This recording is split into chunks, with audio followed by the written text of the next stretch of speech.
Good day, ornithologists. We are now going to look at carnivore ID. This is our last group of birds that we're going to learn how to ID. And these are just a few of the local common carnivores. So again, here's our list. Something to note is I removed the goshawk and added the harrier because we've had several people see harriers this year. And I wanted to include birds that you see commonly, and apparently harrier is the more common bird, so I've switched them out. Now we already did the bald eagle as one of the birds that you might already know about, and the red-tailed hawk is a really, really common bird. And when we start using the terms like eagle and hawk, and I'm going to use the terms accipiter and buteo and falcon, we kind of just colloquially, we call these all hawks. And then when there's a really big one, we call it an eagle. So I want you to be able to practice knowing what they are in the sky. Buteo and accipiter are the hawks. Accipiter is literally the term, like the old term for hawk. Buteo is the old term for buzzard. And in Europe, we use the term buzzard. All the buteo hawks in Europe, they're not called hawks, they're called buzzards. That was the term, they had a separate term for the buteo carnivores than they had for the accipiter carnivores. In American English, for some reason, we've just called them all hawks. Even the falcon, any flying carnivore, a hawk. Whereas in Europe, they called the buteo hawks buzzards, and they call the accipiter hawks hawks. The difference being is the buteos are soarers. They have longer, wider wings, shorter tails, and they hunt soaring in the sky more so.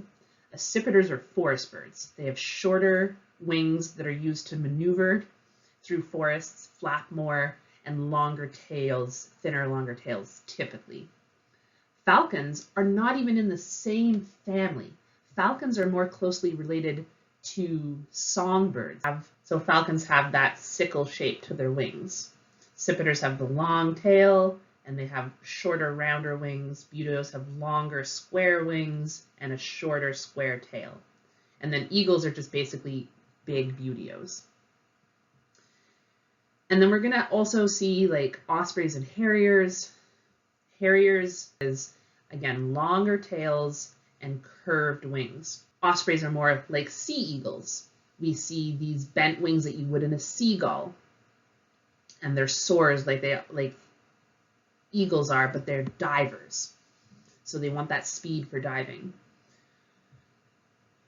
Vultures look like eagles. They're very similar size, but their heads are naked, so the head looks quite different. Vultures also typically have more of a V shape when they're flying, versus an eagle is usually straighter. And vultures, sometimes their wings go forward from their head, whereas eagles are straight. And then owls have a very distinctive shape where their heads are not as pointy because they have more of a forward facing. So their tails are rounder, their heads are rounder, and their wings are more round as well, just generally. Okay, so buteos, accipiters, falcons are three kinds of hawks, even though quite different. So we're going to start with the two random ones, the harrier and the osprey, that kind of don't fit into those categories in the same way. Luckily, the northern harrier that we have here has a very distinctive white patch on its butt when you see it flying. It has a really kind of owl-like face. That's where the circus comes from, like that circular face that it has. And you're almost always going to see it, like these open fields near wetlands. That's what they like to hunt, in those marshy areas. The females are brown and the males are a beautiful gray. I don't see the males very often, but when I do, like, it's very distinctive. They have a longer tail than a lot of the hawks that you see. So that's the harrier. The osprey, again, I find the osprey super distinctive. It's big, almost as big as a bald eagle. And I've shown a picture of a bald eagle here to help with size reference. And it has white underarm. So we frequently, when we were looking up at the hawks, we're looking at these like sort of armpits here. In a lot of hawks, that coloring is different. When we're identifying a golden eagle from a bald eagle when they're immature, that's the part you're looking at. So that's white on an osprey. If you get to see its face, it's got that eye bar that's easy. These black bends at the thumb knuckle. And they have like this sort of seagull bend in their wing, right? Just like a gull has a sort of sickle-like wing. Eagles don't have that. They're very rectangular, straight wings. And if you're lucky enough to see them dive for food, they're very distinctive. These are the accipiters. So I'm only going to test you on the sharpshin and coopers, and I'm not going to test you on the goshawks. But these are the 3 accipiters that we have in our area. The goshawk is quite different in terms of the coloring. It's mostly gray, its belly is much whiter, and it has that eye band with the white and then the black. It is large. It is raven-sized. So this is quite a big hawk. Whereas the coopers is crow-sized. So like almost like when you see them flying, they're quite distinctive in size. And the sharpshin is jay-sized. So only a little bit bigger than a robin. But the coop, I find telling the difference between a crow size and a jay size when they're just flying through the forest is very difficult. And these 2 are very similar in coloring. They both have these red bellies with stripes. That's what the variegated means. Striatus is striped, variegated. And they both have these bluish gray backs. Their coloring is so similar. If you can't tell the size and they're flying, the sharpshin tends to have a square tail, whereas the coopers is a little bit more rounded on the edges. And if you see them sitting, the coopers tends to have a square head, whereas the sharpshin is a little bit more rounded.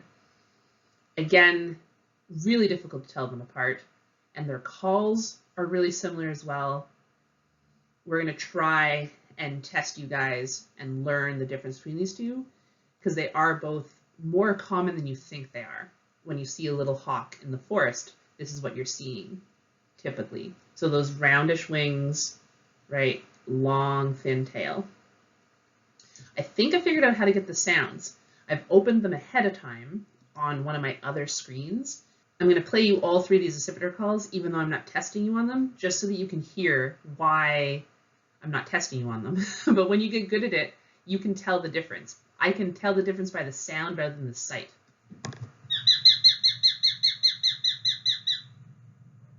That's the sharpshin. This is Cooper's.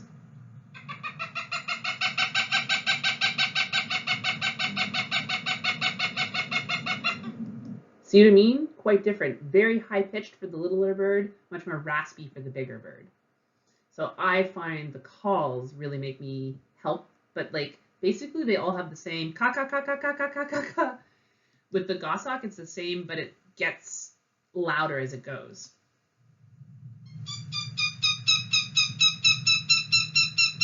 Louder and faster. So I spent a summer chasing hawks, and goshawk was the hawk that we really were actually looking for. But when you're trying to find hawks, you frequently like attract other ones and are chasing other ones until you find out, oh no, it's actually goshawk is what I want. I was attacked by goshawks more than once. So when you get a goshawk going ka ka ka ka ka ka ka and dive bombing your head, took the hat off my head, it's quite scary. So they all sound very similar. And they sound really similar to the falcons too. So like here's a merlin and a kestrel. And you can hear like they're all a little bit different, but they're all just ka ka ka ka ka ka. So it takes a lot of time and practice to get all those different calls separated from themselves. And it's great when like the summer that I was chasing hawks, I needed to be able to tell these all apart, and practicing them, I got to be able to tell them apart, but I recognize that they're all basically ka ka ka ka ka. So I'm not going to test you on any of those. What I am going to test you on though is the broadwing hawk. So the broadwing hawk has a different call. That whistle is pretty distinctive. And it's different than all the other hawks. And when you hear it, you can tell that that was a broadwing hawk and not one of the other ones. I've put them all in a row here sitting so we could look and try and tell some of the differences. When they're flying, the broadwing hawk has more square wings as opposed to the round wings that you see in accipiters. They're a little bit longer. The tail's not as long. And because of that, it doesn't typically have as many bands. It's very white on the underside. Sharp chin and Coopers, or I guess the other way around, this is sharp chin and this is Coopers, are both quite red on the bottom. This is more brown. So it's still got the white speckles, but it's a darker brown. Slightly bigger than a crow, so if you're going to mix it up with anything, it's going to be the Coopers. The sharp shin is J size, it's quite small, so you might mix up a sharp shin and a Merlin. I didn't talk about the fact that we have red-shouldered hawks, which are very red on the front. This is the red-tailed hawk, which we talked about earlier. Red-tailed hawk is quite white on the front and has that brilliant red tail, so it's a little bit easier to tell.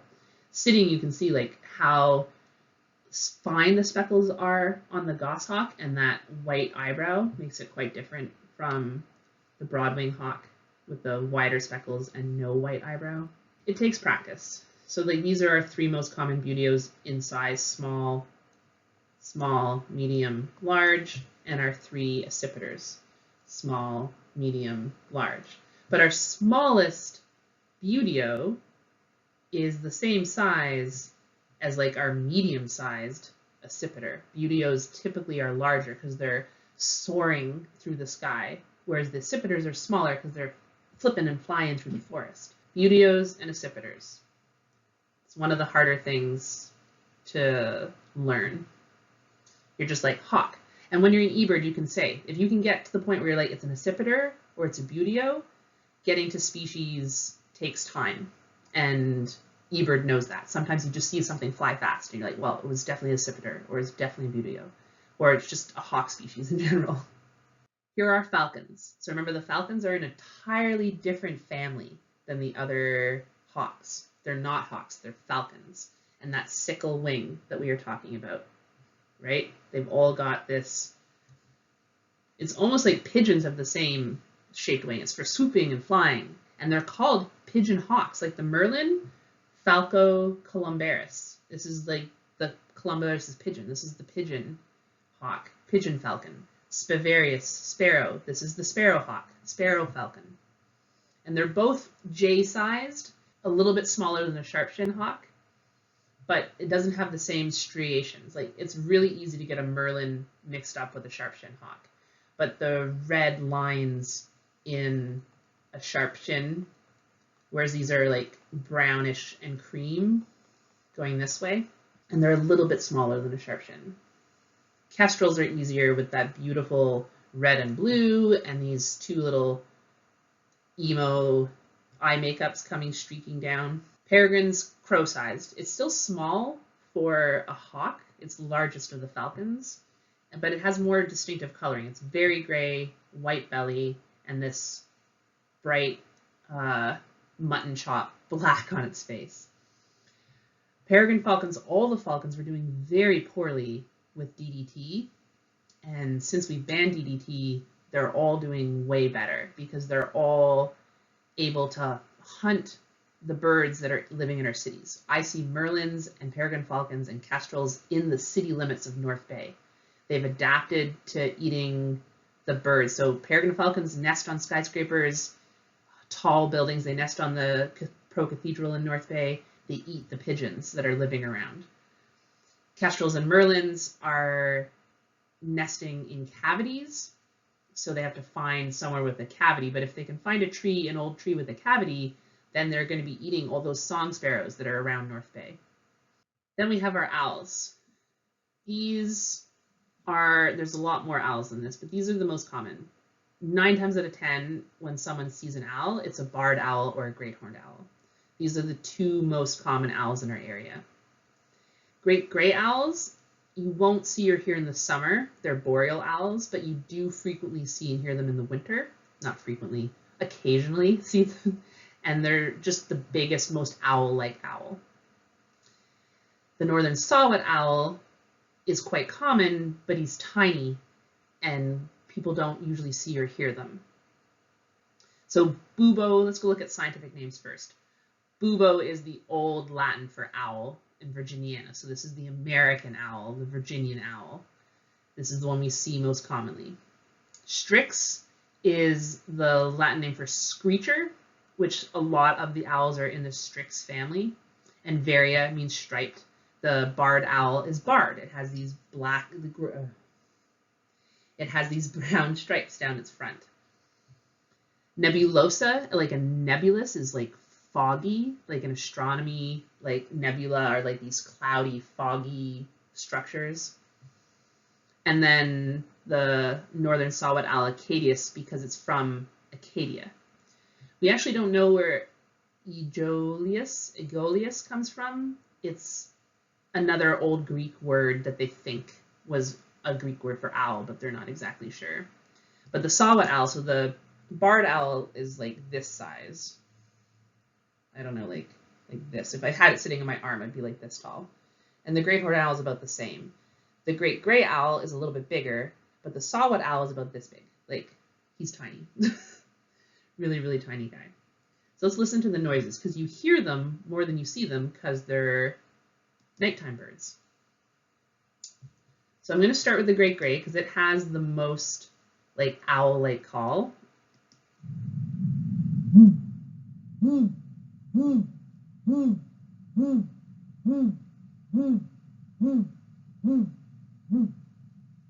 And it sings during the breeding season, which is ending, like it's April, January, February, March, April, May, June is when you hear it sing. By the summer, it's usually done singing. You might hear it in July or August, but it's typically not. But by then, they're up in the boreal. So we're not hearing this call very often. But you will hear the great horned owl.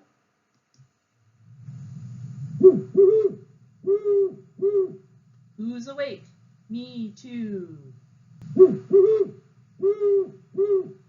Who's awake? Me too. And it has that who quality. The barred owl is more scratchy.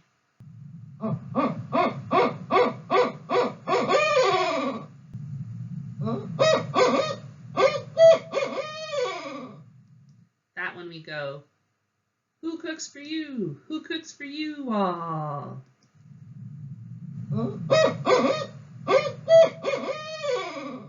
Who cooks for you? Who cooks for you all?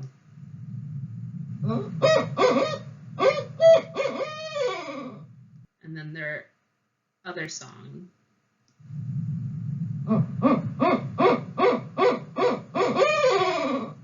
Very similar in cadence with that all at the end. This is the most common owl in our area are the barred owls. We see and hear them more than we see and hear the great horned owls. But in the south, you typically see and hear the great horned owls a little bit more. They nest in parks. They're not super afraid of humans. And then lastly, our little northern saw-whet owl, and the boreal owl makes a really similar call, is high-pitched and repetitive.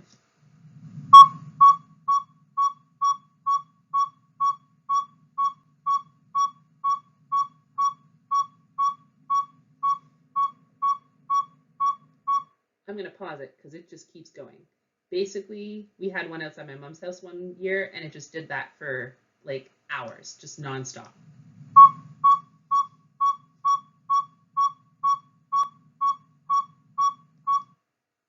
So those are our owls. And then lastly, we have the shrike.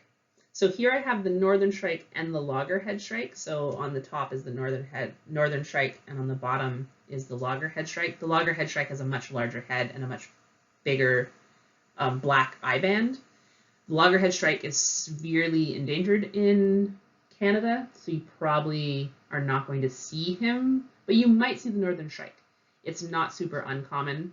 It's not a carnivore in the sense that it's not a falcon or an eagle or a hawk.